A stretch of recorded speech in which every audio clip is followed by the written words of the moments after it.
बच्चों, मोल कंसेप्ट के previous lecture में मैंने आप लोगों को इक्विवेलेंट मास का कंसेप्ट सिखाया था और उस पर मैंने कुछ डेफिनेशंस भी लिखाए थे।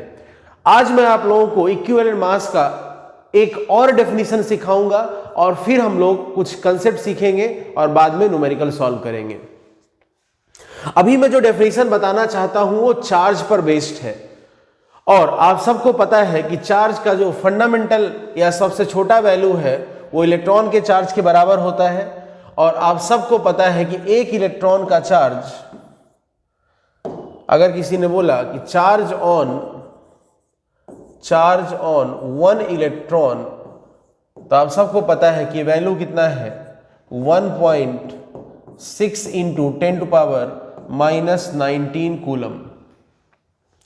लेकिन अगर किसी ने 1 मोल इलेक्ट्रॉन्स के ऊपर चार्ज पूछ लिया तो सॉल्व करते हैं। चार्ज ऑन 1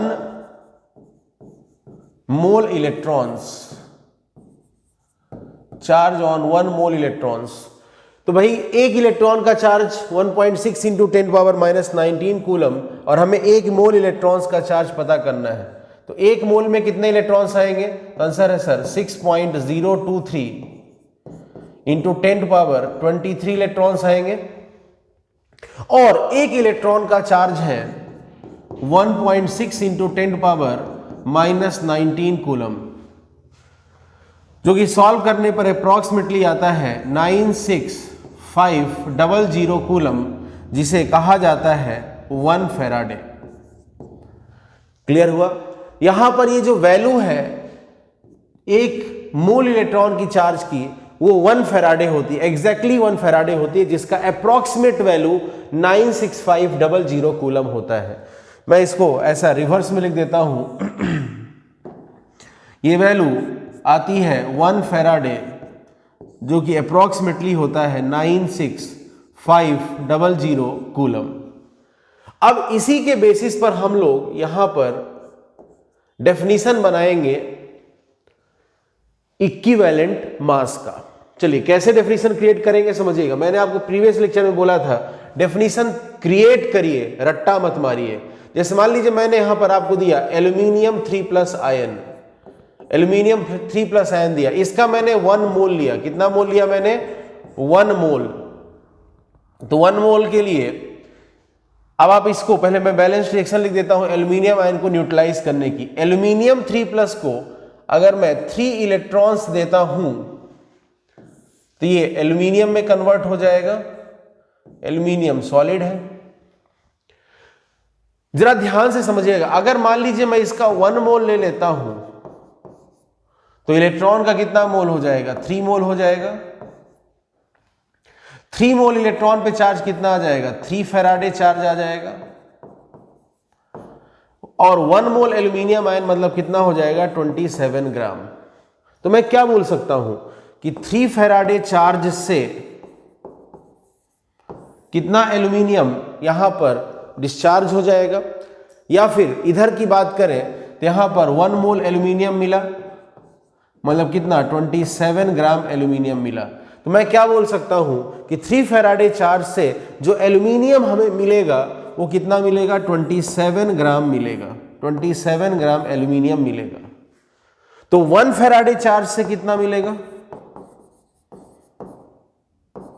1 फैराडे चार्ज से कितना मिलेगा? तो आप कहेंगे सर 27/3 ग्राम एल्यूमिनियम मिलेगा।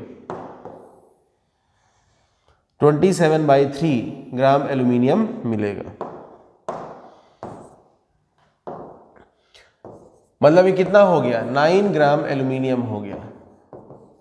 अब जरा एल्यूमिनियम आयन का या एल्यूमिनियम का इक्विवेलेंट मास सॉल्व करते हैं। तो एल्यूमिनियम का इक्विवेलेंट मास निकालना है तो हम देखेंगे अरे यार ये एल्यूमिनियम 3+ की फॉर्म में है, इसका मोलर मास कितना? 27 और इसके ऊपर चार्ज कितना? 3, तो इसका वैलेंसी फैक्टर हो गया 3। 27/3 कितना आ गया? 9 आया। ध्यान से देखिए 1 फैराडे चार्ज से जो एल्यूमिनियम हमें यहां पर मिला है वो कितना है? 9 ग्राम है और एल्यूमिनियम का इक्विवेलेंट मास 9 ग्राम ही होता है। तो ये जो वैल्यू आया 9 ग्राम, ये एक्चुअल में क्या है? This is equivalent mass of aluminium. एक और एग्जांपल लेते हैं। जैसे मान लीजिए हमने यहां पर कैल्शियम आयन लिया, कैल्शियम आयन हमने 1 मोल लिया, तो 1 मोल के यहां देखिए कितना चार्ज है, +2 चार्ज है, तो +2 चार्ज के लिए 2 इलेक्ट्रॉन लगते, +2 को खाने के लिए 2 इलेक्ट्रॉन लगेंगे, 2+ और इलेक्ट्रॉन के ऊपर -1 तो 2-। ऐसा करने से यहां पर एक कैल्शियम सॉलिड मिल जाएगा हमको। लेकिन ध्यान से देखिएगा, मैंने यहां इसका 1 मोल लिया है, तो एक्चुअल में ये इलेक्ट्रॉन 2 ना हो करके 2 मोल होंगे। कितने होंगे? 2 मोल इलेक्ट्रॉन्स होंगे। 2 मोल इलेक्ट्रॉन्स मतलब कितना? 2 फैराडे चार्ज। भाई आप देखिए, आप इसको ऐसे समझ सकते हैं या इसको सिंपल तरीके से ऐसे समझ सकते हैं, इस कहानी को ऐसे समझ सकते हैं। मान लीजिए मैंने रिएक्शन बैलेंस करके ऐसा लिखा, मैंने लिखा calcium 2+ + 2 electron is equal to calcium solid, ऐसा लिखा। लेकिन मैंने यहां पर अगर इसका 1 मोल लिया, कैल्शियम आयंस का 1 मोल लिया, तो इलेक्ट्रॉन का 2 मोल लगेगा, तो 2 मोल इलेक्ट्रॉन्स लगेंगे। और ऐसा करने से जो कैल्शियम मिलेगा 1 मोल कैल्शियम मिलेगा, 1 मोल कैल्शियम मिलेगा। 1 मोल कैल्शियम मिला, डायरेक्टली इधर आ जाते हैं। 1 मोल कैल्शियम मतलब कितना? 40 ग्राम कैल्शियम मिला। और 2 मोल इलेक्ट्रॉन्स मतलब कितना चार्ज? 2 Faraday charge. हम लोग इसके बेसिस पे क्या कह सकते हैं कि 2 फैराडे चार्ज देने से जो कैल्शियम डिपॉजिट होगा वो कितना ग्राम होगा? 40 ग्राम कैल्शियम डिपॉजिट होगा। तो अगर यहीं पर हमारे पास 1 फैराडे चार्ज हो, 1 फैराडे चार्ज हो, तो कितना कैल्शियम मिलेगा? 40/2 ग्राम, इतना कैल्शियम डिपॉजिट होगा। तो 40/2 ग्राम मतलब कितना हो गया? 20 ग्राम कैल्शियम डिपॉजिट होगा। ये जो 20 ग्राम मिला है, जरा ध्यान से कैल्शियम 2+ से इक्विवेलेंट मास का वैल्यू निकालिए कैल्शियम आयन का, तो कैल्शियम का मोलर मास कितना? 40, और चार्ज दिखाई दे रहा है 2, तो वैलेंसी फैक्टर हो गया 2, तो 40/2 कितना हो गया? 20 ग्राम ही हुआ ना। क्या दिखाई दिया यहां पर? क्या दिखाई दिया हमको? हमें दिखाई ये दिया कि ये जो वैल्यू आया 20 ग्राम, ये एक्चुअल में क्या है? ये इक्विवेलेंट मास ऑफ कैल्शियम है। अब यहां पर कहानी क्या समझ में आती है? जरा ध्यान से देखिएगा, कहानी क्या समझ में आती है। 1 फैराडे चार्ज से 9 ग्राम एल्यूमिनियम मिला, जो कि एल्यूमिनियम का इक्विवेलेंट मास है। 1 फैराडे चार्ज से हमें 9 ग्राम एल्यूमिनियम मिला, जो कि एल्यूमिनियम का इक्विवेलेंट मास है। फिर इधर आ गए तो यहां दिखा 1 फैराडे चार्ज से हमें 20 ग्राम कैल्शियम मिला, जो कि कैल्शियम का इक्विवेलेंट मास है। काम की बात क्या है कि आपको 1 फैराडे चार्ज देने पर, 1 फैराडे चार्ज देने पर जितना भी मेटल डिपॉजिट होकर के मिल जाएगा, या जितना मेटल मिलेगा, वो उसका इक्विवेलेंट मास होगा। अब यहां पर एक बात समझिएगा, ये मिलना नहीं मिलना का मतलब क्या है, हालांकि इसकी कहानी हम लोग आगे पढ़ेंगे। जैसे बस अभी थोड़ा सा बता देता हूं मैं आपको। जैसे मान लीजिए हमारे पास यहां पर ये हमने यहां एक सेल लगा दिया है, और इसमें मान लीजिए मैंने कैल्शियम आयंस रखे हैं। ये प्लस प्लेट है और ये माइनस प्लेट है। तो एक प्लस प्लेट कैल्शियम +2 क्या होगा? ये माइनस प्लेट की तरफ जाएगा, और भाई +2 माइनस से मिलेगा तो अपना चार्ज खो देगा, डिस्चार्ज हो जाएगा। और यहां पर ये कैल्शियम चूंकि सॉलिड है, इस प्लेट पर डिपॉजिट हो जाएगा। ठीक है ना। मान लीजिए यहां पर एक दूसरा एग्जांपल ले लेते हैं। मान लीजिए यहां पर H+ होता, मान लीजिए यहां पर हमने H+ लिया होता, H+ भी माइनस की तरफ जाता, भाई प्लस चार्ज है तो माइनस की तरफ जाएगा। प्लस जब माइनस के पास जाएगा तो अपना चार्ज डिस्चार्ज कर देगा, अपना चार्ज लॉस कर देगा। और H+ का जब चार्ज गायब हो जाएगा तो H2 मॉलिक्यूल में कन्वर्ट हो जाएगा, और H2 एक गैस है, ये H2 गैस यहां से लिबरेट हो जाता, वो बाहर निकल जाता। इसी तरीके से यहां पर मान लीजिए यहां पर हमारे पास एग्जाम्पल के लिए समझिएगा, मान लीजिए हमारे पास F- होता तो ये F- प्लस प्लेट की तरफ जाता। भाई माइनस चार्ज है ना इसके ऊपर, तो माइनस चार्ज है तो प्लस की तरफ जाएगा, माइनस प्लस की तरफ जाएगा और अपना चार्ज डिस्चार्ज कर देगा। F- का जब चार्ज गायब कर दोगे तो मॉलिक्यूल क्या बनेगा, फ्लोरीन का F2 बनेगा। F2 गैस है, ये बाहर की तरफ निकल जाएगा, लिबरेट होगा। तो यहां पर होता क्या है, जब हम किसी भी आयन को इस तरीके से प्लस माइनस इलेक्ट्रोड्स के बीच में रख देते हैं तो वहां पर वो अपोजिट आयन, अपोजिट प्लेट की तरफ, अपोजिट चार्ज वाले इलेक्ट्रोड की तरफ मूव करते हैं। हालांकि इसमें सेलेक्टिविटी का भी खेल होता है, कुछ सेलेक्टिव भागेंगे, कुछ सेलेक्टिव नहीं जाएंगे, ठीक है, बट उसका डिस्कशन हम लोग बाद में देखेंगे, उस पर यहां पर टाइम वेस्ट नहीं करना अपने को, काम की बात समझिएगा। होता क्या है, अगर मान लीजिए ऐसा एक सोल्यूशन है, उसमें आयंस पड़े हैं और मैंने यहां पर ऐसा बैटरी कनेक्ट कर दिया, तो जो आयंस होंगे वो अपोजिट चार्ज वाले इलेक्ट्रोड की तरफ जाएंगे। मतलब कि प्लस चार्ज वाला आयन माइनस प्लेट की तरफ जाएगा और निगेटिव चार्ज वाला आयन प्लस प्लेट की तरफ जाएगा, और वहां पर जाकर के अपने चार्ज को वो डिस्चार्ज कर देगा, अपने चार्ज को गायब कर देगा। चार्ज के डिस्चार्ज होने से क्या होगा, वहां पर अपने को न्यूट्रल स्पीसीज जनरली मिलेगा। कुछ केसेस में ऐसा नहीं होता, but most of the cases में आपको न्यूट्रल स्पीसीज मिलेगा। हम लोग यहां पर कुछ कुछ जगह देखेंगे कि कंप्लीट चार्ज डिस्चार्ज नहीं होता, लेकिन वो बात की बात है। तो चार्ज के डिस्चार्ज होने से न्यूट्रल स्पीसीज मिला। अब अगर वो सॉलिड है जैसे कि कैल्शियम, तो वो उस इलेक्ट्रोड पर डिपॉजिट हो जाएगा, जमा हो जाएगा। लेकिन अगर वो गैस है तो वो वहां से बाहर निकलेगा, लिबरेट होगा। तो यहां पर दो बातें हैं। दो बातें क्या है, हम लोग क्या डिसाइड करेंगे, इक्विवेलेंट मास का डेफिनेशन बनाते टाइम हमने इतना तो सीख लिया कि भाई 1 फैराडे चार्ज से मेटल के केस में, जैसे मेटल तो सॉलिड है, कैल्शियम तो सॉलिड है, जो डिपॉजिट हुआ, या फिर गैस अगर है तो जो लिबरेट हुआ। जैसे मान लीजिए गैस का एक एग्जांपल ले लेते हैं। मान लीजिए हमने यहां पर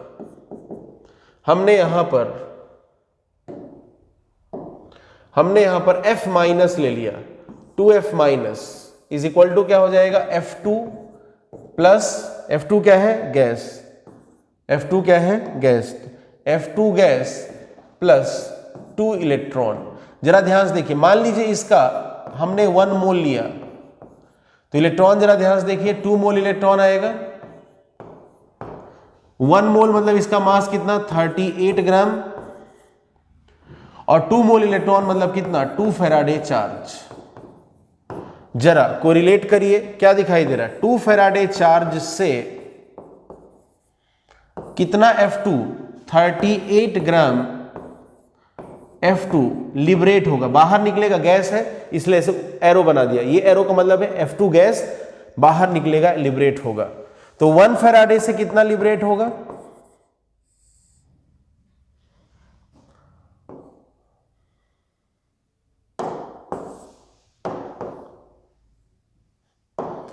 तो 1 फैराडे चार्ज से कितना लिबरेट होगा F2। आप बोलेंगे 2 फैराडे से 38 ग्राम हुआ, तो 1 फैराडे से 38/2 ग्राम फ्लोरीन गैस लिबरेट होगा, मतलब कितना, 19 ग्राम।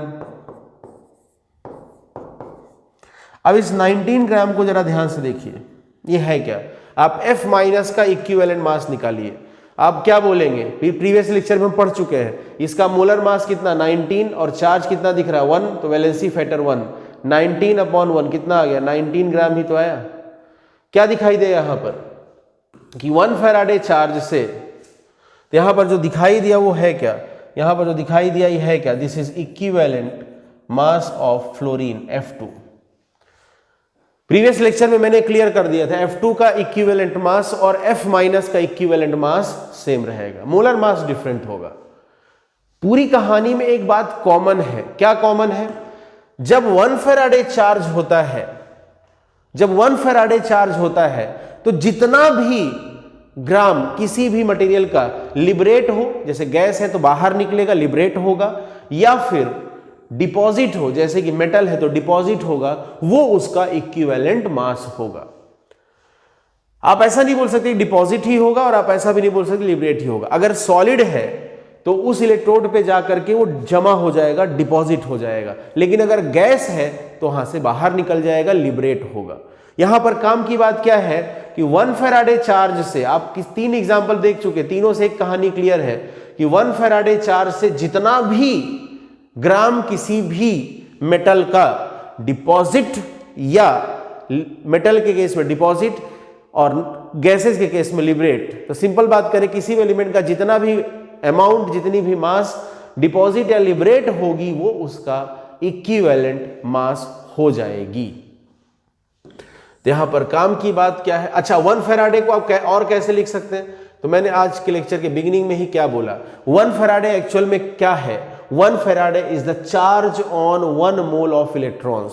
तो आप बोल सकते हैं कि, ध्यान से सुनिएगा कैसे कैसे डिफाइन कर सकते हैं, amount of element which is deposited और लिबरेटेड, दोनों टर्म यूज कर सकते हैं। कुछ डिपॉजिट होंगे, कुछ लिबरेट होंगे। सॉलिड है डिपॉजिट होगा, और अगर गैस है तो वहां से निकलेगा, लिबरेट होगा। तो आप बोल सकते हैं amount of element which is deposited और लिबरेटेड बाय 1 फैराडे चार्ज, और 1 फैराडे चार्ज को और क्या लिख सकते हैं आप, 1 फैराडे चार्ज और 96500 कूलम चार्ज, और by 6.023 into 10⁻23 electrons is the equivalent mass of that element. मतलब 1 फैराडे चार्ज से, या फिर 96500 कूलम चार्ज से, या फिर 6.023 into 10⁻23 इलेक्ट्रॉन्स से जितना भी अमाउंट, जितनी भी क्वांटिटी, जितना भी मास आप किसी एलिमेंट का डिपॉजिट या लिबरेट करा देंगे वो उसका इक्विवेलेंट मास होगा। क्लियर हुआ? तो डेफिनेशन लिखिएगा जल्दी से, अगला डेफिनेशन लिखिएगा, mass of element, mass of element which is mass of element which is deposited, mass of element which is deposited or liberated, mass of element which is deposited or liberated by 1 Faraday charge, by 1 Faraday charge or 96500 coulomb charge, और 96500 coulomb charge, और 6.023 into 10⁻23 electrons, 6.023 into 10⁻23, 6.023 into 10⁻23 electrons, 6.023 into 10⁻23 क्या लिख सकते हैं हम लोग, इधर देखिए Na भी लिख सकते हैं, अवोगाद्रोस नंबर, ऐसा Na, और आगे लिखेगा और Na, इधर लिखा हुआ है देख के लिखिएगा, Na अवोगाद्रोस नंबर है ना, और Na electrons is the equivalent mass, is the equivalent mass of, is the equivalent mass of that element, is the equivalent mass of that element। चलिए अब जल्दी से इसको नोट करिए, वीडियो को पॉज करके नोट करना है, ठीक है? ये नोट कर लिया होगा, अब ये नोट करिए,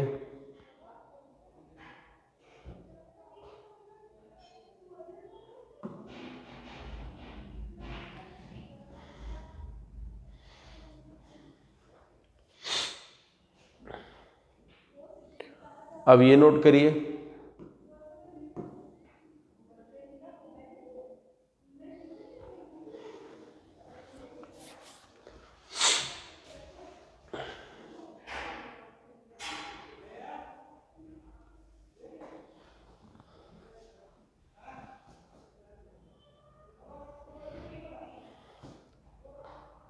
इसके बाद ये नोट कर लीजिए,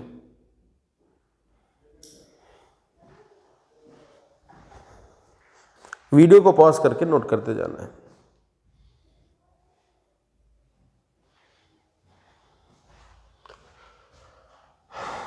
नोट कर लिया? चलिए आगे बढ़ा जाए।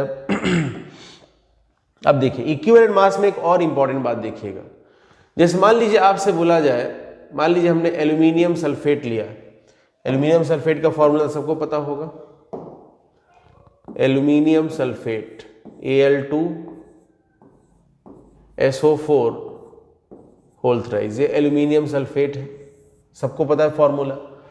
मुझसे किसी ने बोला कि एल्यूमिनियम सल्फेट का मोलर मास बताओ। मैं यहां पर वैल्यू नहीं बताऊंगा, मैं तरीका एक अलग तरीके से लिखूंगा जिसके थ्रू मैं एक कंसेप्ट सिखाऊंगा।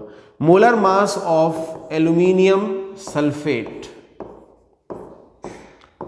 तो हम क्या बोलेंगे, एल्यूमिनियम आयन का मोलर मास, जैसे मान लो कैलकुलेशन करना तो क्या करेंगे, एल्यूमिनियम आयन का मोलर मास कितना 27 और कितने एल्यूमिनियम आयन है इसमें 2, तो इंटू 2 प्लस सल्फर के लिए कितना 32, ऑक्सीजन के लिए 16 इंटू 4 64, कितना हो गया ये 96 हो गया, और इंटू 3 तो 96 इंटू 3 सल्फेट के लिए हमने क्या किया, एल्यूमिनियम आयन का मोलर मास लिखा, 2 एल्यूमिनियम आयन थे तो इंटू 2 कर दिया।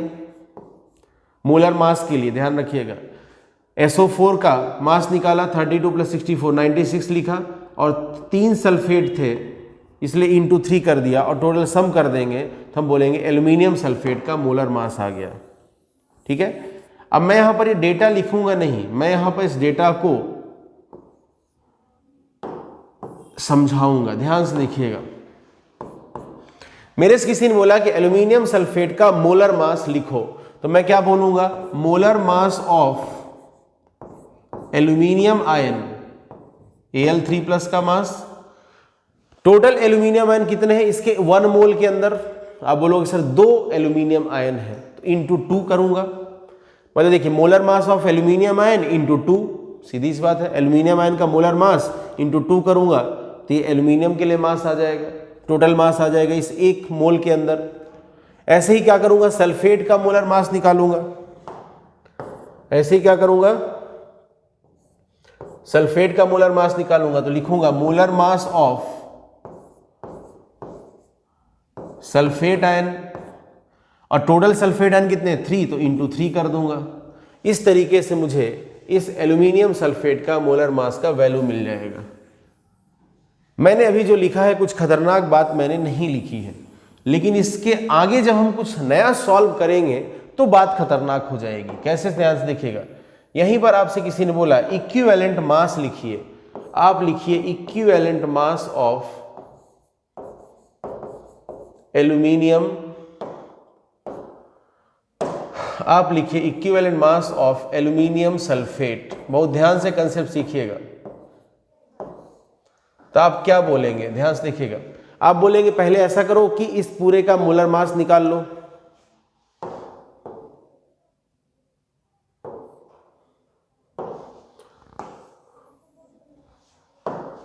किसी ने बोला कि equivalent mass of aluminium sulphate बताइए, तो मैं क्या कहूंगा, इसका मोलर मास निकाल लो। तो मैं बोलूंगा molar mass of aluminium sulphate divided by valency factor of aluminium sulphate. यही तो करेंगे भाई। इक्विवेलेंट मास का फॉर्मूला क्या पढ़ा हमने, molar mass upon valency factor. तो हम क्या करेंगे, एल्यूमिनियम सल्फेट का मोलर मास निकालेंगे और एल्यूमिनियम सल्फेट के वैलेंसी फैक्टर से इसको डिवाइड कर देंगे।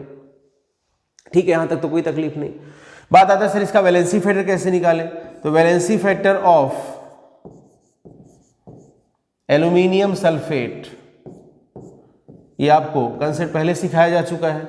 आप इसको तोड़ेंगे तो 2Al3 प्लस मिलेगा, टोटल प्लस चार्ज कितना है +6, या फिर 3SO4 2 माइनस, तो 3 इंटू 2 टोटल माइनस चार्ज कितना है 6, तो प्लस चार्ज कितना है टोटल 6, या फिर माइनस चार्ज देखेंगे कितना है 6 है। दो में से कोई एक डेटा ले लीजिए, तो टोटल प्लस या टोटल माइनस कुछ भी एक ले लीजिए, तो हमें वैलेंसी फैक्टर इसका कितना मिल जाएगा 6 मिल जाएगा। हम लोग क्या करेंगे इसके आगे, ध्यान से देखिएगा, इसके आगे हम क्या करेंगे, हम लोग क्या करेंगे, इस एल्यूमिनियम सल्फेट के मोलर मास को ओपन करके लिखेंगे। कैसे लिखेंगे, मैं हमने अभी देखा ना, molar mass of aluminium sulphate equal to 2 into molar mass of aluminium ion plus 3 into molar mass of sulphate ion. तो हम इसको ओपन करके लिखेंगे। मैं डेटा लिखने में इंटरेस्टेड नहीं हूं, मतलब मुझे यहां पर कैलकुलेशन नहीं करना है कि एल्यूमिनियम सल्फेट का इक्विवेलेंट मास इतना होता है, तुम लिख लो। मेरा यहां पे पर्पज है कुछ कंसेप्ट सिखाना, वो कंसेप्ट पे ध्यान दीजिएगा।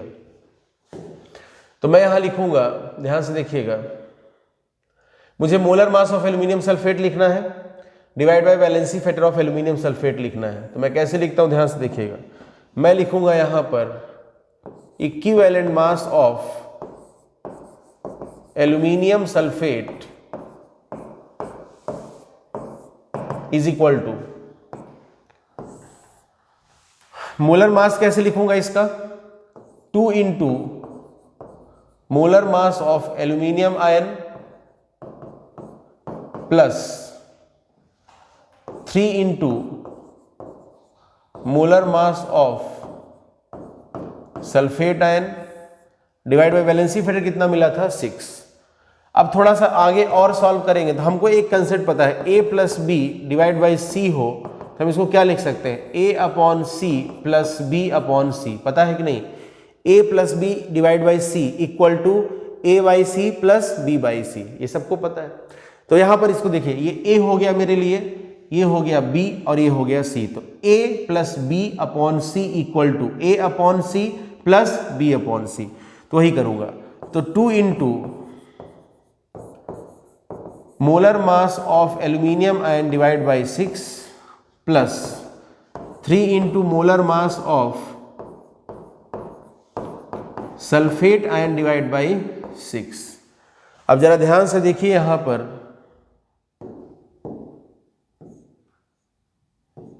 ध्यान से देखिए, ये 2 से ये 6 कैंसिल होगा तो 3 बचेगा, ऐसा 3 से ये 6 कैंसिल होगा तो 2 बचेगा। यहां पर ये 3 बच गया है और ये 2 बच गया है। तो इसके आगे क्या हो गया, ये value,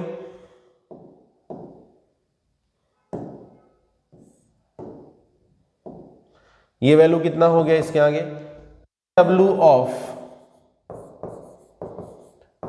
aluminium ion divide by 3, ये 3 से डिवाइड हो गया ना, ये 3 बचा यहां पर, plus MW of sulphate ion divide by 2। अब इस 3 को थोड़ा गौर से देखिएगा, इस एल्यूमिनियम आयन के ऊपर चार्ज कितना है, 3। आयन का वैलेंसी फैक्टर क्या होता है, उसका चार्ज। एल्यूमिनियम आयन के ऊपर चार्ज है 3 डिवाइड बाई 3, मतलब एक्चुअल में ये जो 3 है ये इस एल्यूमिनियम आयन का वैलेंसी फैक्टर हो गया कि नहीं। इसी तरीके से इस सल्फेट के ऊपर देखिए चार्ज कितना है, 2 माइनस, मतलब 2 चार्ज है। तो सल्फेट एक आयन है और आयन का वैलेंसी फैक्टर उसका चार्ज होता है, तो इस सल्फेट का वैलेंसी फैक्टर 2 है जो कि नीचे दिखाई दे रहा है। Molar mass of sulphate divide by it's valency factor क्या हो गया, equivalent mass of sulphate ion. Molar mass of aluminium ion divide bye it's valency factor क्या हो गया, equivalent mass of aluminium ion. तो इसको मैं आगे क्या लिख सकता हूं, इसको मैं आगे लिख सकता हूं, this is equal to equivalent mass of molar mass of aluminium ion divide by 3 actual में इसका वैलेंसी फैक्टर ही तो है, चार्ज 3 है, ये इसका इक्विवेलेंट मास हो गया, प्लस ये पूरा टर्म को क्या लिखा जा सकता है, equivalent mass of sulphate ion, और इधर क्या था एक्चुअल में, इक्विवेलेंट मास ऑफ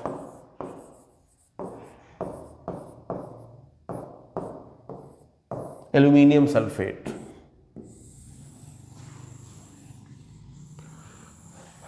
ये हो गया अपने पास आंसर।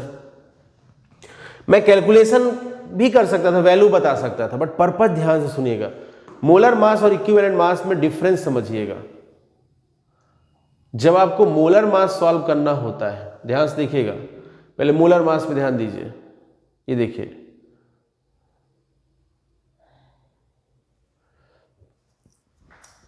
जब आपको मोलर मास सॉल्व करना होता है तो जितने भी वहां पर कंस्टिट्यूएंट्स होते हैं, जैसे एल्यूमिनियम आयन है 2 और सल्फेट आयन है 3, तो इंडिविजुअल का मोलर मास इंटू उसका नंबर, इंडिविजुअल का मोलर मास इंटू उसका नंबर, ऐसा करके ऐड करना होता है। क्यों? आप रीड क्या करते हैं? आप रीड करते हैं मोलर मास मतलब क्या होता है? 1 मोल का मास। तो आप रीड करते हैं कि एल्यूमिनियम सल्फेट के 1 मोल में, आपको मतलब किससे होता है? एल्यूमिनियम सल्फेट के 1 मोल से मतलब होता है।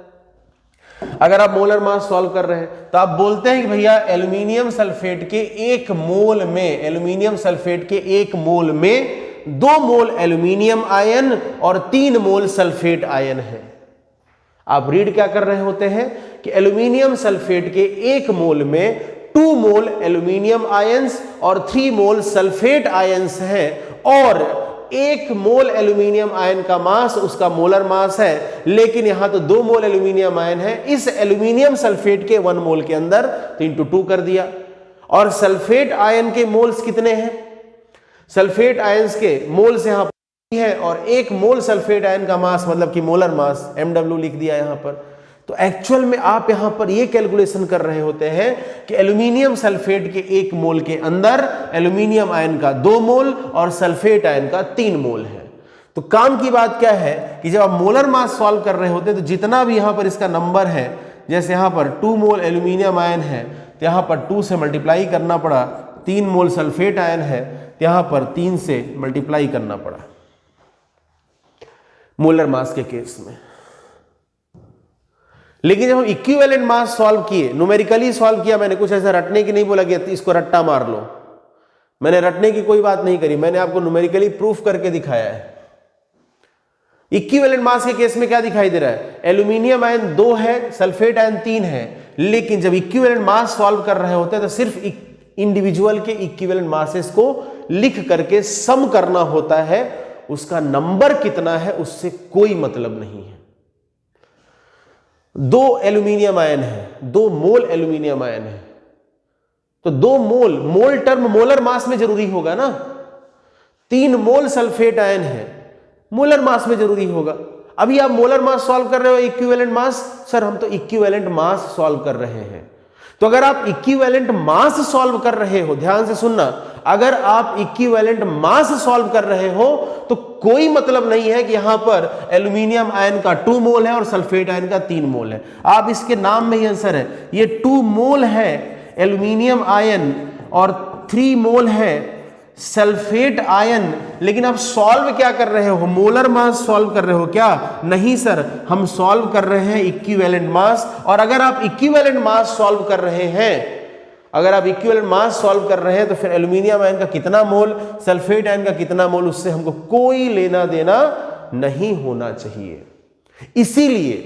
इसीलिए न्यूमेरिकली प्रूफ हुआ है, इक्विवेलेंट मास सॉल्व करते टाइम जो यहां पर फॉर्मूले के कोफिशिएंट होते हैं, जैसे एल्यूमिनियम का 2 और सल्फेट का 3, वो इक्विवेलेंट मास के सम में नहीं आते। जबकि मोलर मास के केस में हमने देखा है कि मोलर मास के केस में जो कोफिशिएंट्स होते हैं, जैसे देखिए यहां पर कोफिशिएंट है एल्यूमिनियम का 2 और सल्फेट का 3, वो यहां पर आता है। क्लियर हुआ बात? इतना ये बहुत ही बेसिक सा डिफरेंस है जो कि आगे न्यूमेरिकल सॉल्व करने में बहुत हेल्प करता है। चलिए, तो पहले आप इसको नोट करिए, फिर हम आगे और बात करेंगे, ठीक है? चलिए जल्दी से लिखिए, पहले एल्यूमिनियम सल्फेट, और फिर उसके बाद यहां पर लिख लीजिएगा मोलर मास, फिर उसके बाद यहां लिख लीजिएगा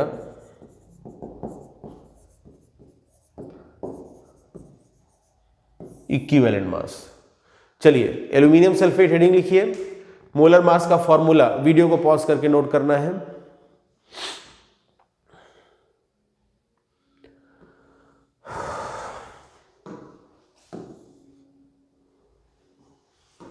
अब उसके बाद वीडियो को पॉज करके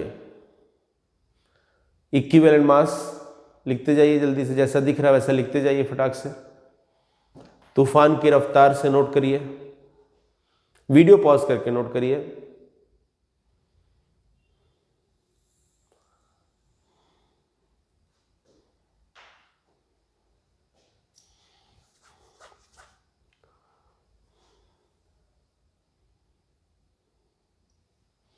नोट करिए वीडियो पॉज करके। मैं ऊपर कर रहा हूं स्लाइड।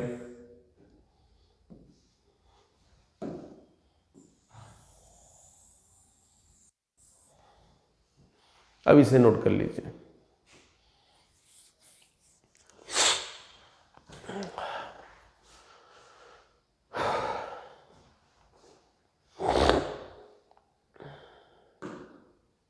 नोट कर लिया होगा। चलिए अब इसका सिग्निफिकेंस समझते हैं। जैसे मान लीजिए हमसे जनरलाइज बात करता हूं मैं, ठीक है ना, हमसे यहां पर कुछ बोल दिया गया, जैसे मान लीजिए बोल दिया गया हमसे equivalent mass of metal sulphate. मुझे पता नहीं है कि उस मेटल सल्फेट का फॉर्मूला क्या है। भाई मेटल सल्फेट का फॉर्मूला तो डिपेंड करेगा ना मेटल कौन सा है। जैसे मान लो सोडियम सल्फेट है तो Na2SO4 होगा, एल्यूमिनियम सल्फेट है तो Al2SO4 होल थ्राइस होगा, कैल्शियम सल्फेट है तो CaSO4 होगा। तो पता नहीं है कि मेटल सल्फेट कौन सा है, मतलब उसका फॉर्मूला क्या है मुझे नहीं पता है। और पूछ ले इक्विवेलेंट मास, तो हम क्या लिखेंगे, equivalent mass of metal sulphate is equal to equivalent mass of metal या फिर मेटल आयन। तो मेटल आयन लिख देता हूं,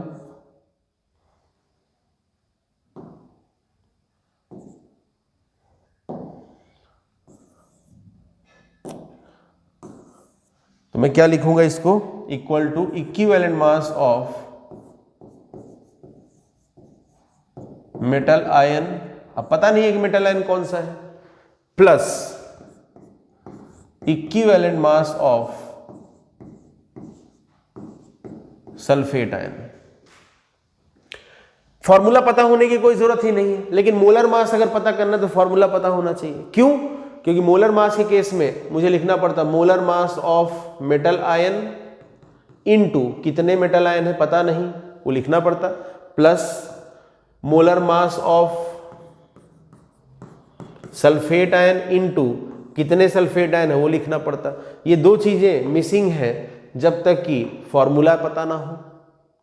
मतलब क्या हुआ कि अगर आपको मोलर मास का वैल्यू फाइंड आउट करना है तो फॉर्मूला पता होना बहुत जरूरी है इस एग्जांपल में, क्योंकि मोलर मास के लिए लिखना पड़ेगा molar mass of metal ion into उसका number plus molar mass of sulphate ion into उसका नंबर। लेकिन इक्विवेलेंट मास के केस में क्या है, ये नंबर से कोई लेना देना है ही नहीं इक्विवेलेंट मास के केस में। तो इसलिए इक्विवेलेंट मास पता करने के लिए फॉर्मूला पता हो जरूरी नहीं है। चलिए अब क्या हो जाएगा, आगे लिख लेते हैं इसी को।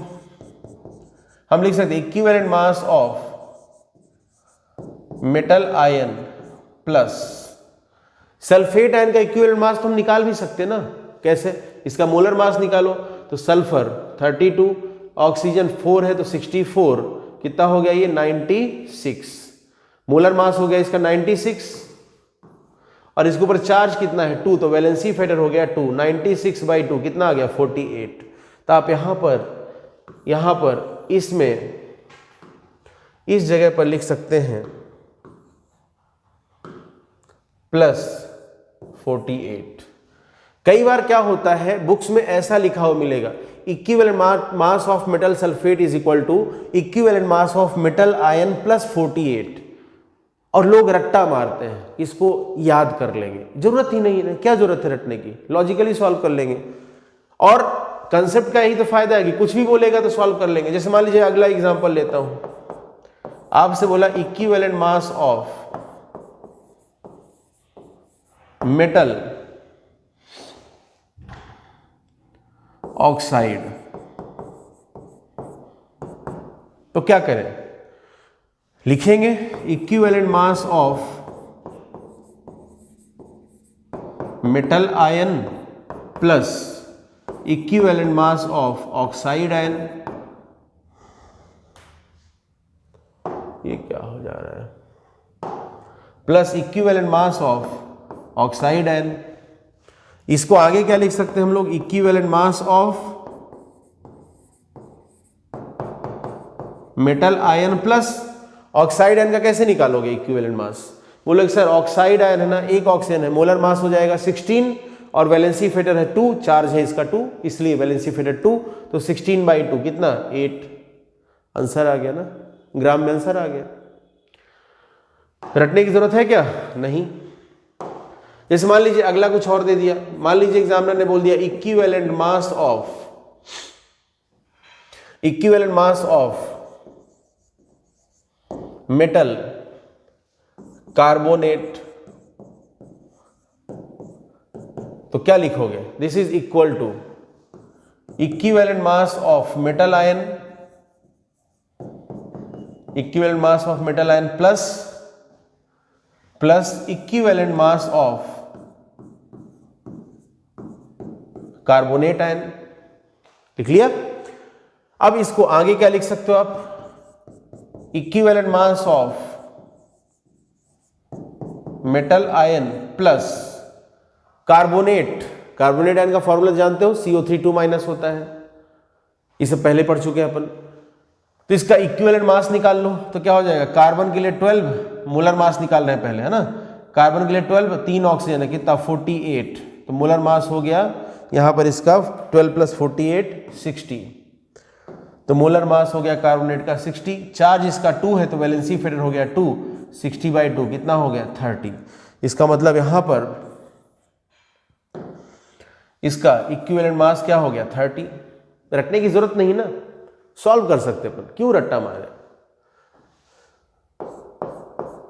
अगला देखते हैं, आपसे किसी ने बोल दिया equivalent mass of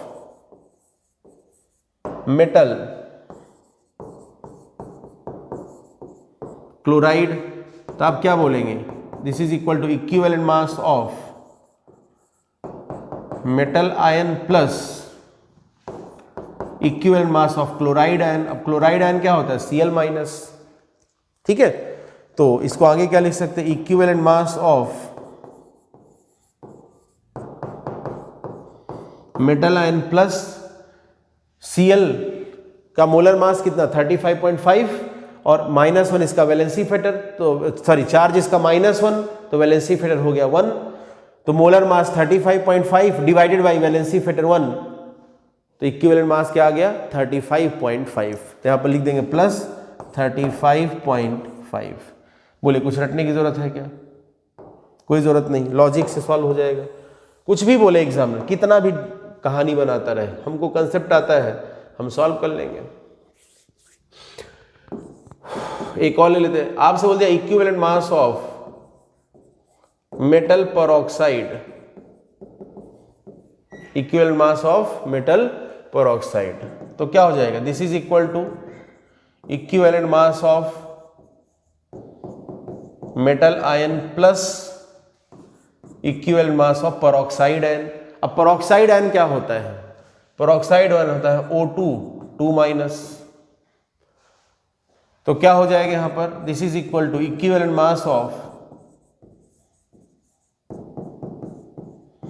metal ion plus peroxide, 2 oxygen है तो मोलर मास हो गया 32 और चार्ज इसका 2 है तो वैलेंसी फेटर हो गया 2, तो 32/2 कितना 16, तो इसका इक्विवेलेंट मास कितना आ गया पेरोक्साइड का 16, तो प्लस 16। कुछ भी पूछे एग्जामिनर सब सॉल्व होगा, ठीक है ना। काम की बात यहां पर क्या है कि जब हमको इक्विवेलेंट मास सॉल्व करना होता है तो हमको कोफिशिएंट से तो कोई लेना देना है नहीं, तो फॉर्मूला क्या है पता नहीं, अपने को लेना देना ही नहीं उससे। हमको मतलब क्या होता है, उसके जो कंपोनेंट्स है, जो आयंस है, उनके इक्विवेलेंट मासेस पता करो, सम कर दो, ठीक है। अब क्या होगा, जैसे आपसे एग्जामिनर ने मेटल सल्फेट के लिए पूछ लिया, अब क्या होता है, जनरली लोग रट्टा मारते हैं कि equivalent mass of metal sulphate equal to equivalent mass of metal ion plus 48, oxide बोल दिया तो equivalent mass of metal ion plus 8, carbonate का बोल दिया तो equivalent mass of metal ion प्लस 30। कुछ नहीं रटना, कुछ भी नहीं रटना, लॉजिक सीखिए। चलिए इसको नोट करिए जल्दी से।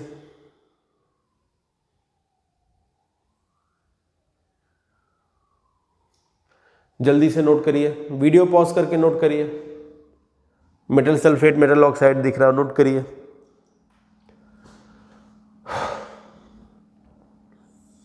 अब ये दोनों नोट करिए। वीडियो पॉज करके नोट करते जाइए।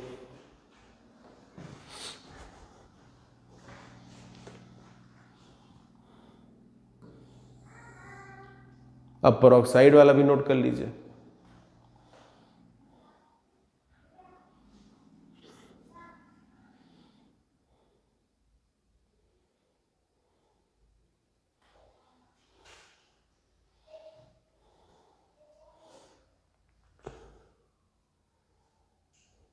ठीक है, नोट कर लिया होगा।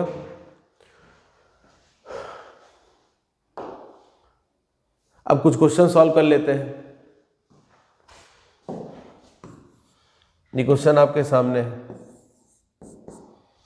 बोला गया 0.5 gram of metal reacts with 0.2 gram of oxygen, calculate equivalent mass of metal.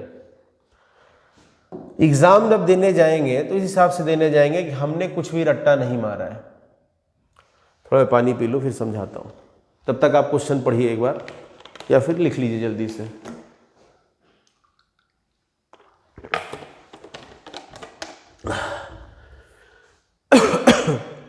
चलिए, बोला गया 0.5 gram of metal reacts with 0.2 gram of oxygen, calculate equivalent mass of metal. Question को सॉल्व करते हैं। हम एग्जाम देने गए, हमें कुछ भी नहीं याद है। सर ने क्या पढ़ाया था, क्या डेटा बताया था, क्या फॉर्मूला बताया था, कुछ भी नहीं याद है। कंसेप्ट से सॉल्व करेंगे। चलिए, यहां पर बोला गया है कि मेटल ऑक्सीजन के साथ रिएक्शन किया है, तो कुछ नहीं बोला तो क्या बना होगा? मेटल ऑक्साइड बना होगा, सीधी सी बात है। कुछ नहीं बोला तो क्या बना होगा? मेटल ऑक्साइड बना होगा, कॉमन सेंस की बात है।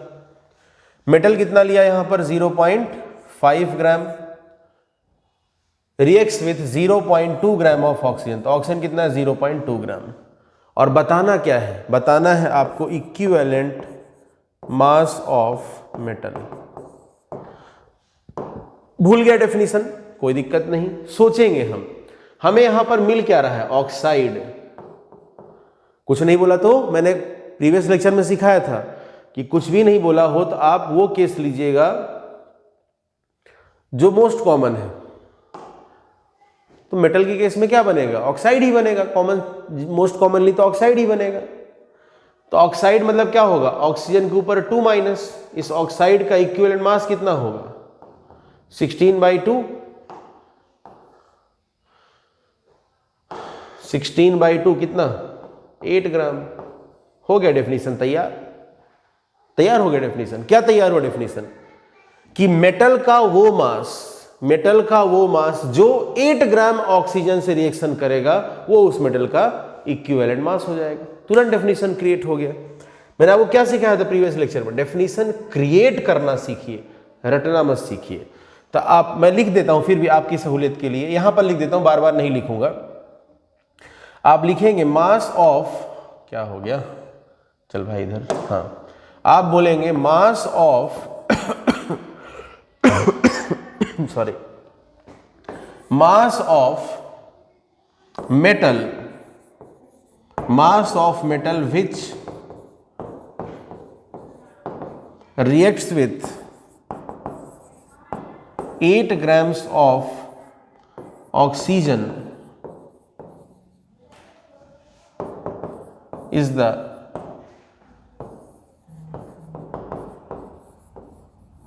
equivalent mass of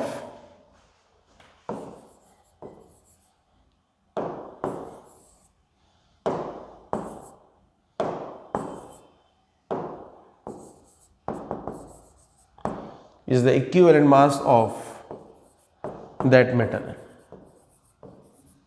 ये हमने अपने से डेफिनेशन तैयार करी, रट के नहीं गए हम। तो हम क्या बोलेंगे? अच्छा, तो 0.2 ग्राम ऑक्सीजन किससे रिएक्शन कर रहा है? 0.5 ग्राम मेटल के साथ। तो हम बोलेंगे कि 0.5 ग्राम ऑक्सीजन, सॉरी एक बार डेटा चेक कर लेता हूं। 0.2 ग्राम ऑक्सीजन 0.5 ग्राम मेटल के साथ रिएक्शन कर रहा है।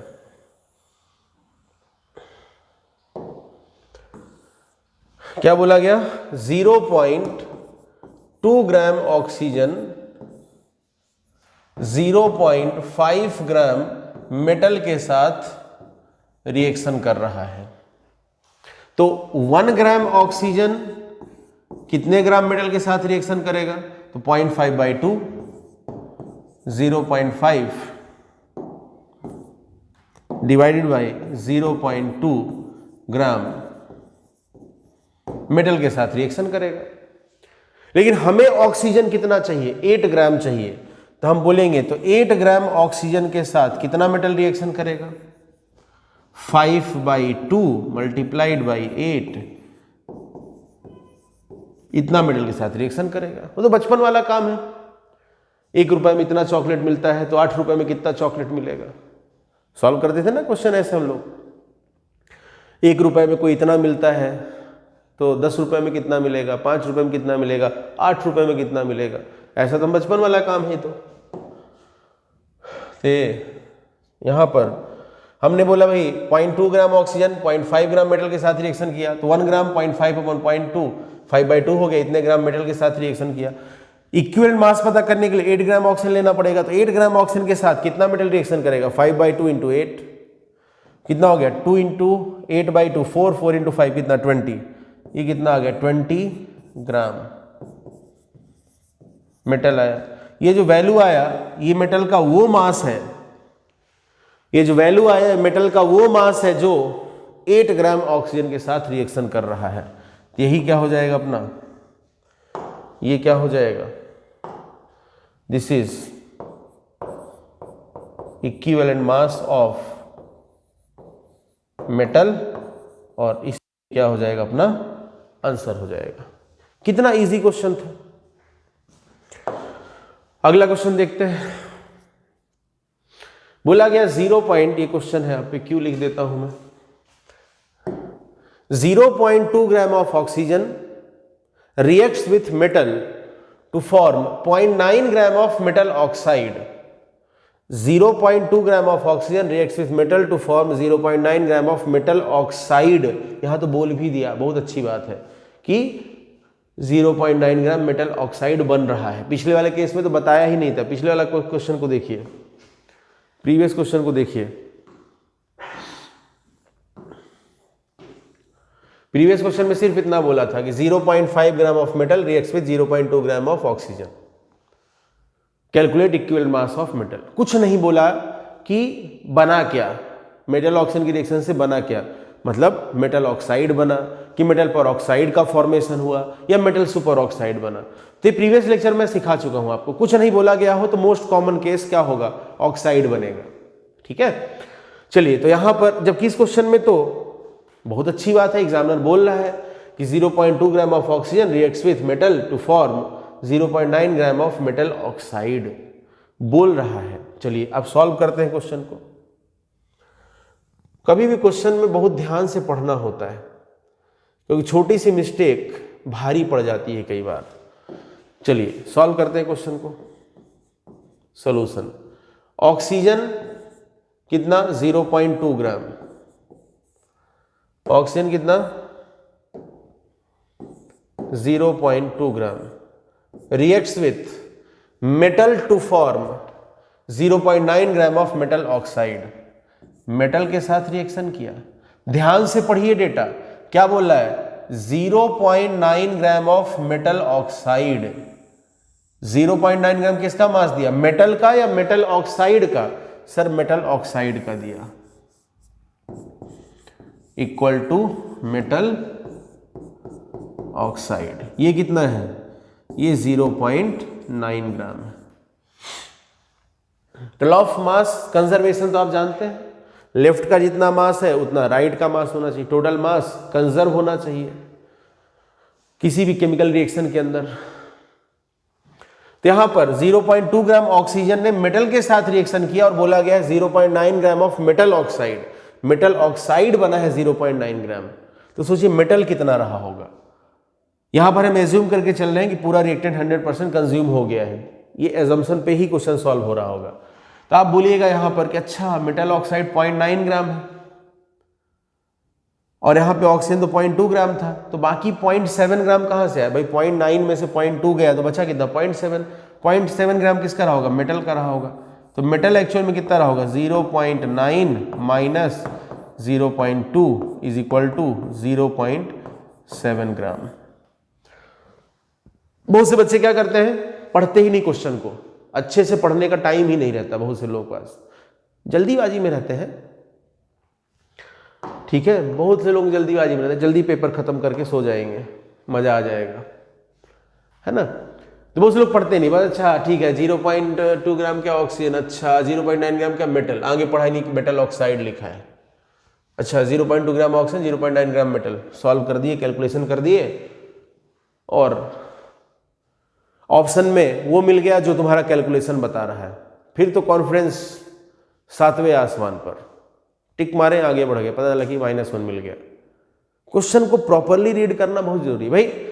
क्वेश्चन अच्छे से रीड करोगे तभी तो करेक्ट आंसर पता चलेगा। क्योंकि एग्जामिनर फंसाने के लिए दे सकता है ना लैंग्वेज ऐसा कि आप जल्दीबाजी में सॉल्व करो और कैलकुलेशन जो आपका है वैसा आंसर ऑप्शन में दे दो।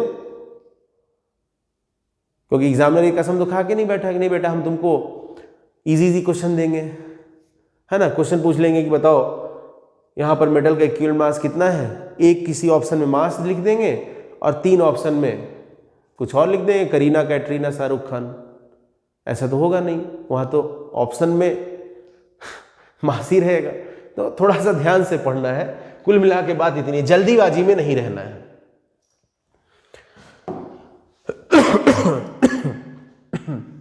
ठीक है, तो यहां पर क्या हो गया? 0.7 ग्राम मेटल हो गया। अब बात आता है कि भाई डेफिनेशन हमको भूल गया, डेफिनेशन याद करके थोड़ी आए सर, तो क्या जरूरत है, याद करने की जरूरत भी नहीं है। हम बोलेंगे अच्छा ऑक्साइड है ना, ऑक्सीजन -2, इसका इक्विवेलेंट मास कितना? 16/2 8 ग्राम। हो गया डेफिनेशन तैयार। डेफिनेशन तो यहां पे तैयार कर लेंगे ना, हम रट के थोड़ी जाएंगे। हम क्या बोलेंगे? मेटल का वो मास जो 8 ग्राम ऑक्सीजन से रिएक्शन करेगा वो उस मेटल का इक्विवेलेंट मास हो जाएगा। मेटल का वो मास जो 8 ग्राम ऑक्सीजन के साथ रिएक्शन कर लेगा, 8 ग्राम कौन? ऑक्सीजन, लेकिन आंसर दिख रहा ऑक्साइड से, 8 ग्राम ऑक्सीजन के साथ रिएक्शन कर लेगा, वही उसका इक्विवेलेंट मास हो जाएगा। काम खत्म हो गया, क्वेश्चन सॉल्व हो गया। कैसे लिखेंगे अपन इसके बाद? हम बोलेंगे कि अच्छा कितना लिया था मेटल, ऑक्सीजन कितना था? 0.2 ग्राम और मेटल है 0.7 ग्राम। ठीक है, इसका हम क्या बोलेंगे? 0.2 ग्राम ऑक्सीजन रिएक्ट करता है 0.7 ग्राम मेटल के साथ, तो 1 ग्राम ऑक्सीजन रिएक्ट करेगा 0.7 डिवाइड बाई 0.2 ग्राम मेटल के साथ। लेकिन इक्विवेलेंट मास चाहते हो तो ऑक्सीजन का 8 ग्राम ले लो, क्योंकि ऑक्साइड बन रहा है, तो 8 ग्राम ऑक्सीजन रिएक्ट करेगा 7/2 इंटू 8 ग्राम मेटल के साथ। कितना आ गया ये? 8/2 4 इंटू 7 28 ग्राम मेटल आ गया। ये जो वैल्यू आया ये है क्या? This is equivalent mass of metal. ठीक है, अगला क्वेश्चन देखते हैं।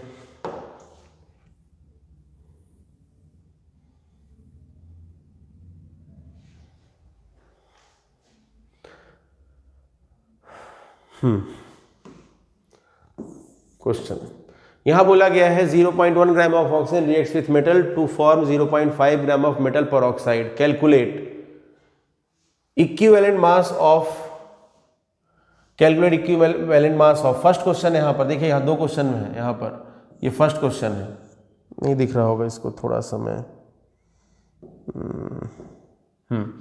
यहां फर्स्ट क्वेश्चन देखिए, ये first equivalent mass of metal, और सेकंड क्या है? मेटल पर ऑक्साइड, और थर्ड क्या है? Metal oxide. 3 क्वेश्चन ध्यान से देखिए।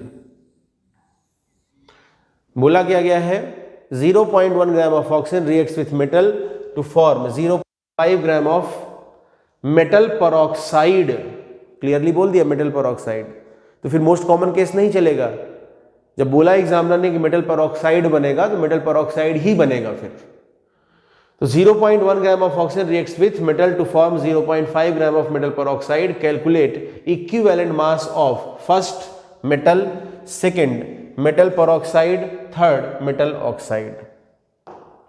एक बार वीडियो को पॉज करके खुद से सॉल्व करिए, फिर मैं आपको एक्सप्लेन करता हूं। वीडियो पॉज करिए और क्वेश्चन को सॉल्व करिए।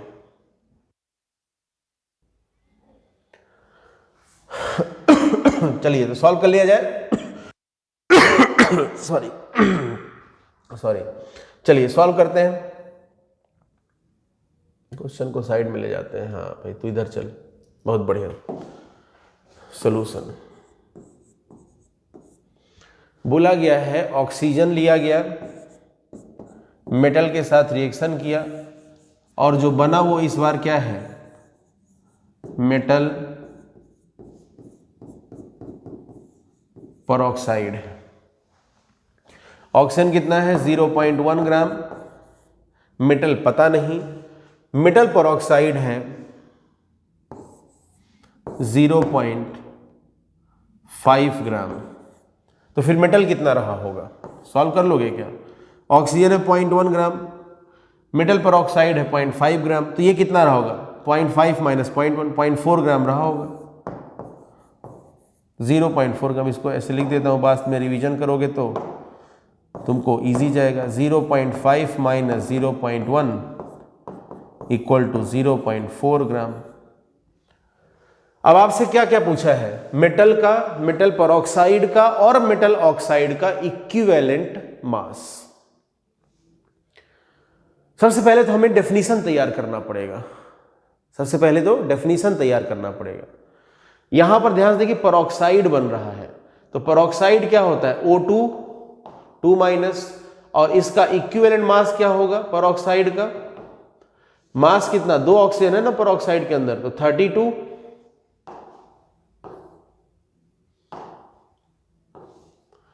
दो ऑक्सीजन है 32 और चार्ज कितना 2, तो 32/2 16। यहां पर कितना हो जाएगा 16 ग्राम।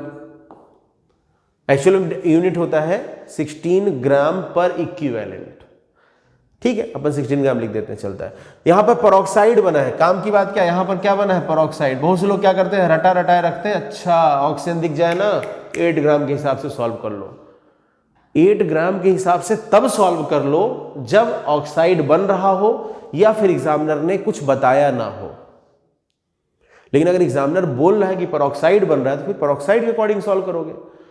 तो पेरोक्साइड में क्या हो जाएगा O2 2 माइनस, तो O2 का मोलर मास कितना हो जाएगा 32, और चार्ज है इसका 2, तो वैलेंसी फैक्टर हो गया 2, तो 32/2 16।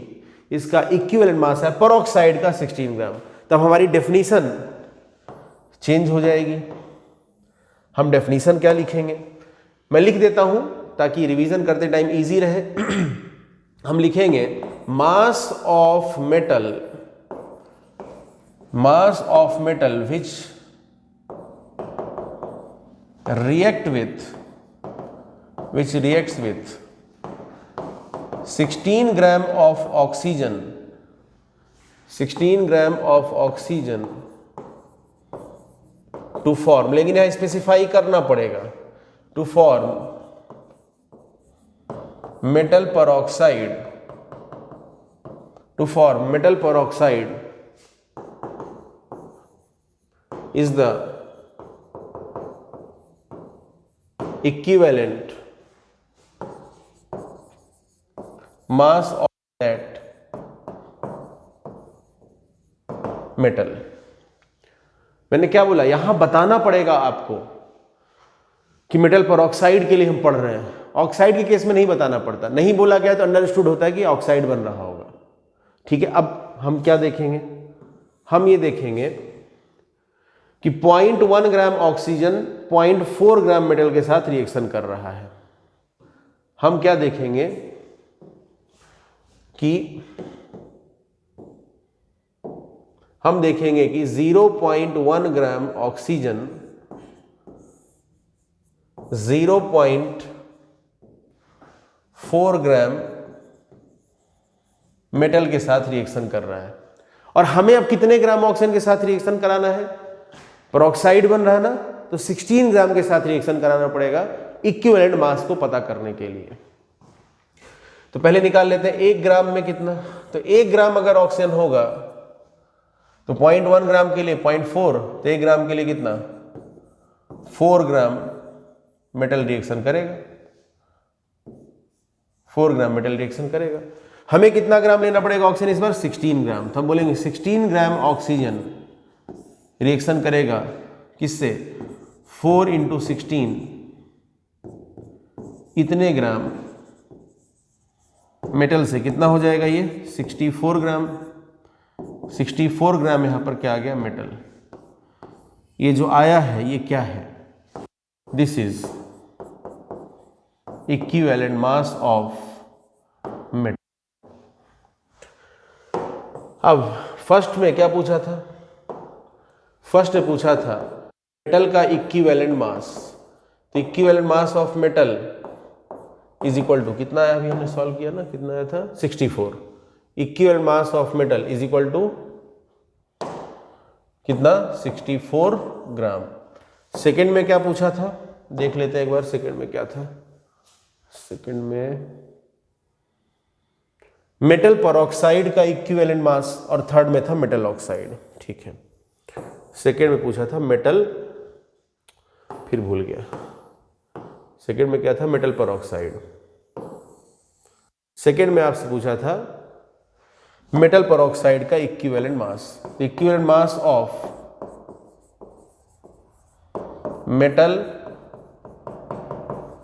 पेरोक्साइड, तो क्या लिखेंगे, दिस इज इक्वल टू, मैंने अभी थोड़ी देर पहले क्या कंसेप्ट सिखाया कि अगर इक्विवेलेंट मास सॉल्व करना है तो कोफिशिएंट से कोई लेना देना नहीं, फॉर्मूला से कोई लेना देना नहीं, आप सीधा क्या लिखेंगे equivalent mass of metal peroxide is equal to equivalent mass of metal ion, या फिर मेटल भी लिख सकते हैं वो भी चलेगा, मेटल या मेटल आयन दोनों चलेगा, तो मैं मेटल लिख देता हूं यहां पर। ठीक है, equivalent mass of metal plus equivalent mass of peroxide, तो पेरोक्साइड आयन क्या हो जाएगा O2 2 माइनस। अब मेटल का इक्विवेलेंट मास हमने सॉल्व कर लिया 64 ग्राम, और पेरोक्साइड सॉल्व कर लेंगे, 2 ऑक्सीजन का मोलर मास 32 और चार्ज 2 है तो वैलेंसी फैक्टर 2, तो 32/2 16, तो कितना हो गया 64 + 6 70 + 10 80, ये 80 ग्राम पर इक्विवेलेंट आंसर आ गया। यहां पर भी लिख देता हूं 64 ग्राम पर इक्विवेलेंट। जैसे मोलर मास का यूनिट क्या होगा ग्राम पर मोल, ऐसे ही इक्विवेलेंट मास का यूनिट क्या होगा ग्राम पर इक्विवेलेंट। भाई इक्विवेलेंट मास का डेफिनेशन, पहला डेफिनेशन क्या लिखा था 1 इक्विवेलेंट का मास, तो ग्राम पर इक्विवेलेंट ही आएगा ना। और थर्ड में पूछा था इक्विवेलेंट मास ऑफ, थर्ड में पूछा था equivalent mass of metal oxide, कि मान लो वो मेटल ऑक्साइड बनाया तो फिर उस ऑक्साइड का, मेटल ऑक्साइड का इक्विवेलेंट मास क्या होगा, तो आप बोलेंगे this is equal to equivalent mass of metal ion, या लिख सकते दोनों चलेगा, मैं क्लियरली बोल चुका हूं, plus equivalent mass of oxide ion. Metal के लिए हमने सॉल्व कर लिया 64 आया था, और ऑक्साइड का सॉल्व कर लेंगे, कितना हो जाएगा 16, इसका मोलर मास और चार्ज है 2 तो वैलेंसी फैक्टर 2, 16/2 कितना 8, ये कितना आ गया 72 ग्राम पर इक्विवेलेंट। हमारे तीनों क्वेश्चन सॉल्व हो गए। अगला क्वेश्चन देखते हैं। चलिए इस क्वेश्चन को भी एक बार वीडियो पॉज करके खुद से सॉल्व करिए, वीडियो पॉज करके खुद से सॉल्व करने का प्रयास करिए।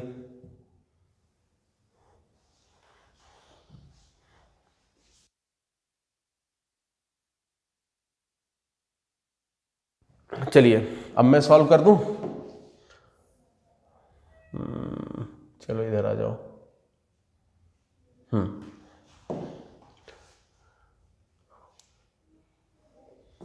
सोल्यूशन। क्या बोला गया? 0.2 gram of oxygen reacts with 0.8 gram of metal, calculate mass of metal sulphate. क्या बोला पहले लिख लेते हैं। ऑक्सीजन मेटल के साथ रिएक्शन किया तो क्या बनाएगा? 0.2 gram of oxygen reacts with 0.8 gram of metal. कुछ नहीं बताया कि क्या बनाएगा, तो क्या बनाना चाहोगे? मेटल ऑक्साइड, मेटल परऑक्साइड या metal super oxide? Sir oxygen के साथ रिएक्शन कराया, कुछ भी नहीं बोला, तो हम यहां प्रोडक्ट बनाएंगे मेटल ऑक्साइड। ठीक है, बहुत बढ़िया बात है। क्या बोल दिया कि ऑक्सीजन कितना? 0.2 ग्राम और मेटल कितना? 0.8 ग्राम। सर डेफिनेशन भूल गया एग्जाम में, कोई दिक्कत नहीं। डेफिनेशन भूल गया तो कोई दिक्कत नहीं, कोई बहुत बड़ा पाप थोड़ी हो गया। कंसेप्ट सीखा है ना, इसीलिए सीखा ना, ताकि भूल भी जाए तो भी सॉल्व कर लें। ऑक्साइड मतलब ऑक्सीजन के ऊपर 2 माइनस, इसका इक्विवेलेंट मास कितना? 16/2, 8 ग्राम।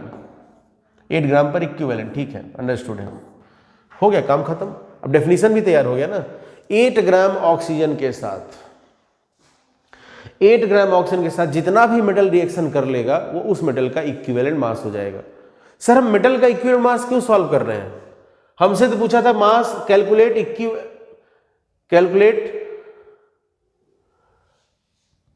यहां पर इक्विवेलेंट मास होना चाहिए। थोड़ा सा करेक्शन हो गया।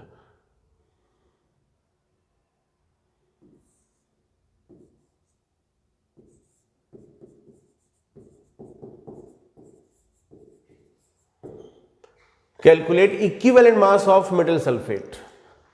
सर हम मेटल का इक्विवेलेंट मास क्यों सॉल्व कर रहे हैं? हमसे तो मेटल सल्फेट का इक्विवेलेंट मास पूछा था। इसलिए क्योंकि जब हम equivalent mass of metal sulphate लिखेंगे तो वो क्या होगा? Equivalent mass of metal plus equivalent mass of sulphate, या फिर equivalent mass of metal ion plus equivalent mass of sulphate ion. Sulphate का तो हम जानते हैं, मेटल का सॉल्व करना पड़ेगा। तो 8 ग्राम यहां पर हो जाएगा हमारे लिए रेफरेंस। हम बोलेंगे 8 ग्राम ऑक्सीजन के साथ जितना भी 8 ग्राम ऑक्सीजन के साथ जितना भी यहां पर, अरे यार ये क्या हो गया,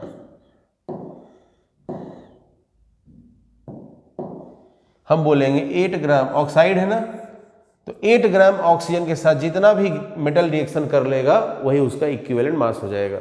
तो हम क्या लिखेंगे यहां पर इसके आगे? हम लिखेंगे कि 2 ग्राम, हम लिखेंगे, अरे यार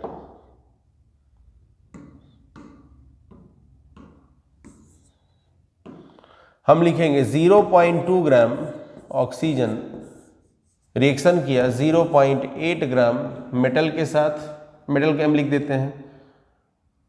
तो 8 ग्राम के लिए डायरेक्टली लिख देता हूं, तो समझ चुके हो कैलकुलेशन। तो 8 ग्राम ऑक्सीजन रिएक्शन करेगा 8/2 × 8 ग्राम मेटल के साथ। 0.2 ग्राम ऑक्सीजन 0.8 ग्राम मेटल के साथ, तो 1 ग्राम ऑक्सीजन 0.8/0.2 8/2 आ जाएगा। तो 8 ग्राम ऑक्सीजन 8/2 × 8, 8/2 कितना? 4 × 8 32 ग्राम मेटल। ये क्या आ गया?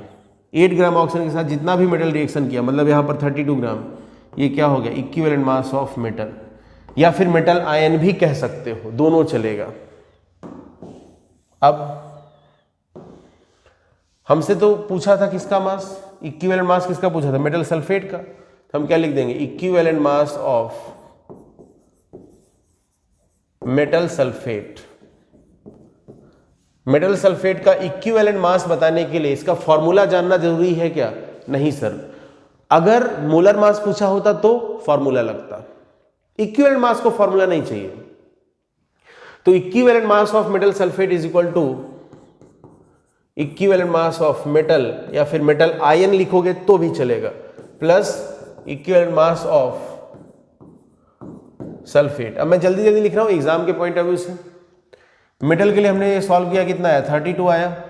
सल्फेट सॉल्व कर लेंगे, कितना? सल्फर का मोलर मास कितना? 32, 4 ऑक्सीजन 64, ये हो गया मोलर मास 96, मोलर मास हो गया सल्फेट का कितना? 96।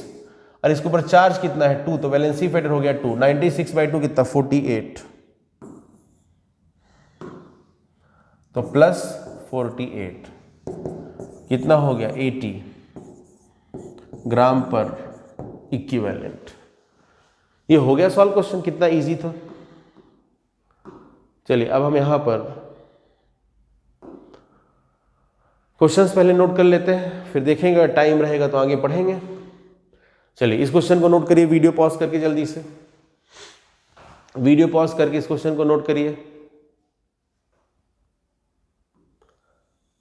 सॉल्यूशन भी नोट कर लीजिएगा, आगे क्वेश्चन नोट कर लीजिए। पहले बड़ा कर देता हूं थोड़ा क्वेश्चन, हाँ पहले क्वेश्चन नोट कर लीजिए। चलिए अब सॉल्यूशन नोट करिए, जितना दिख रहा है पहले वो नोट कर लीजिए।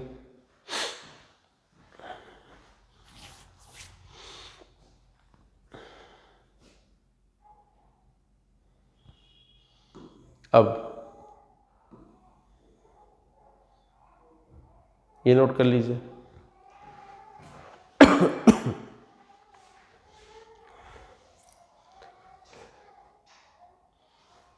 ठीक है, चलिए ये क्वेश्चन हो गया, अगले क्वेश्चन की तरफ चलते हैं।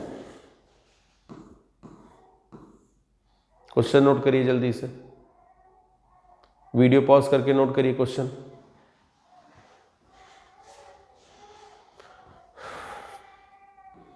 अब सॉल्यूशन नोट करिए।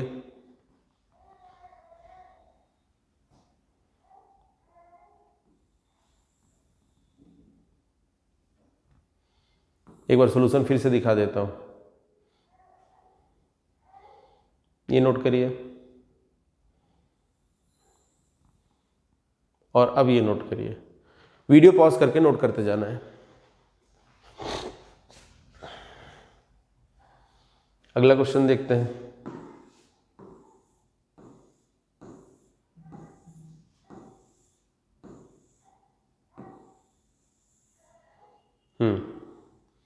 पहले तो क्वेश्चन नोट कर लीजिए।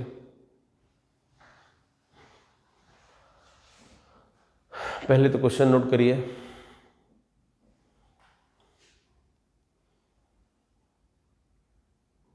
ठीक, अब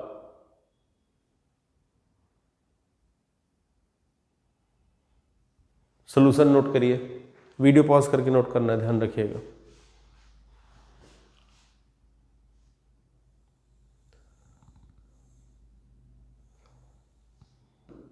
एक बार फिर से दिखा देता हूं सॉल्यूशन। यहाँ 0.4 ग्राम तक नोट कर लीजिए पहले, वीडियो पॉज करके। ठीक, अब ये नोट करिए।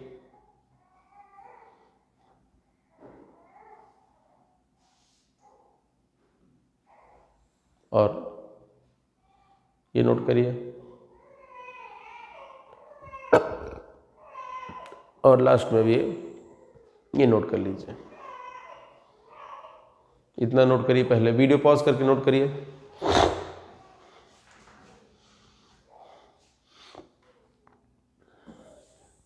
ये नोट करिए।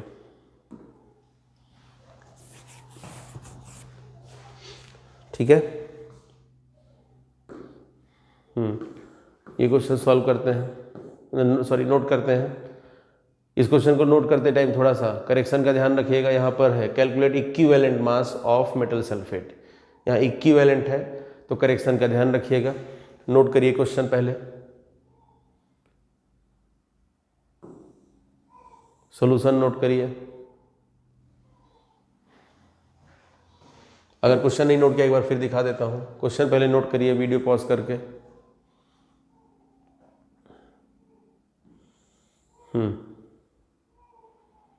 अब सॉल्यूशन नोट करिए।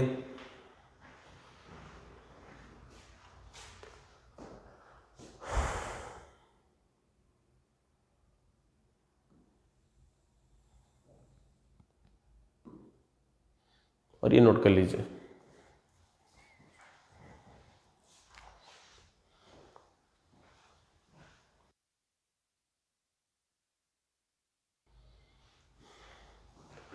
ठीक है, नोट कर लिया। आगे क्वेश्चन देखते हैं, या कुछ क्वेश्चंस आपको मैं होमवर्क के लिए दे देता हूं। ठीक है, चलिए यहां लिख देता हूं Q1 होमवर्क है।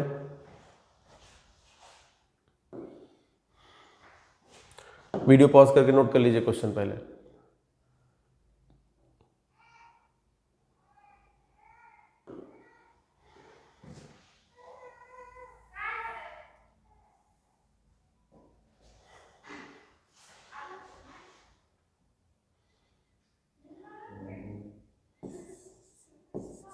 Q2 होमवर्क है।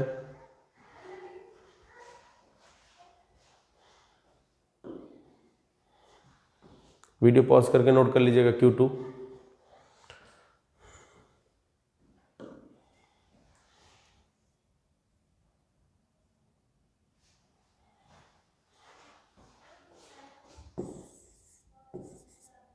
Q3 होमवर्क नोट करिए।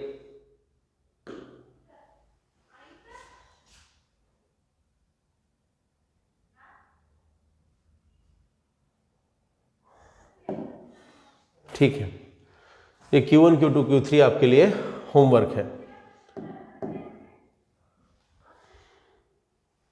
ठीक है, तो ये Q1 Q2 और Q3 ये आप सॉल्व करके लाएंगे और इसके आगे हम लोग नेक्स्ट लेक्चर में पढ़ेंगे। Thank you, all the best.